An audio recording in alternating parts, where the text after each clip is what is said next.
Experiment చేయకపోతే results ఎట్లా తెలుస్తాయి బ్రో?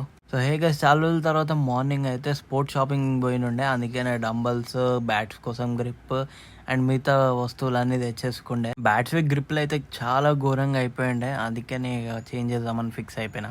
అట్లా గ్రిప్ వేసినాక బ్యాట్కి అయితే ఒక మంచి లుక్ వచ్చింది, బ్రైట్ లుక్ వచ్చింది. ఇక తర్వాత ఎట్లా పోవాల్సిందే. డంబల్స్ గురించి మాట్లాడితే I already had 2 5 kgs dumbbells and ఈసారి 2 10 kgs డంబల్స్ తెచ్చుకుండే. This is where I use to workout. అంటే నార్మల్గా బైసెప్ కానీ ఏదైనా ట్రైన్ చేయాలన్నా డంబల్స్ వాడి ఇక్కడనే వర్కౌట్ చేస్తుండే.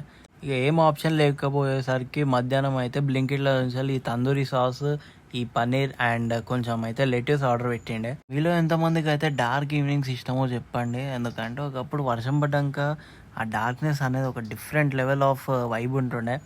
అదైతే చాలా మిస్ అవుతున్నాను. మధ్యాహ్నం తెప్పించుకున్న పన్నీర్, తందూరి సాస్ ఇంకా లెట్యూస్ అయితే ఎక్స్పెరిమెంట్ చేసిన. ఒక రోటీలా ఇంత లెట్యూస్ పెట్టుకొని దాని మీద పన్నీర్ వేసుకొని అండ్ దాంతోపాటు కొంచెం తందూరి సాస్ వేసుకొని తందూరి సాస్ రోటీ మీద రబ్ చేయాల్సిందే. కానీ నేను ఏదో తొందరపాట్ల సాస్ అయితే పైన పన్నీర్ మీద ఇంకా లెట్యూస్ మీద స్క్వీజ్ చేసి పెట్టుకున్నా. స్టఫింగ్ ని మొత్తం రోటీలా రోల్ చేసుకొని తిందాం అనుకుంటే పెట్టుకున్న స్టఫింగ్ ఏమో వెనకాల నుంచి బయటకు వచ్చేస్తుండే తింటున్నప్పుడు. టేస్ట్ గురించి మాట్లాడుకుంటే కొంచెం బాగానే ఉంది. అండ్ ఇట్లాంటి ఎక్స్పెరిమెంట్స్ చేస్తున్నాయి కదా, ముందు ముందు ఇంకేం ఇంగ్రీడియంట్స్ యాడ్ చేయాలి ఏందని తెలుస్తుంది. So that's it for today. Make sure like, share, subscribe. Meet in the next video.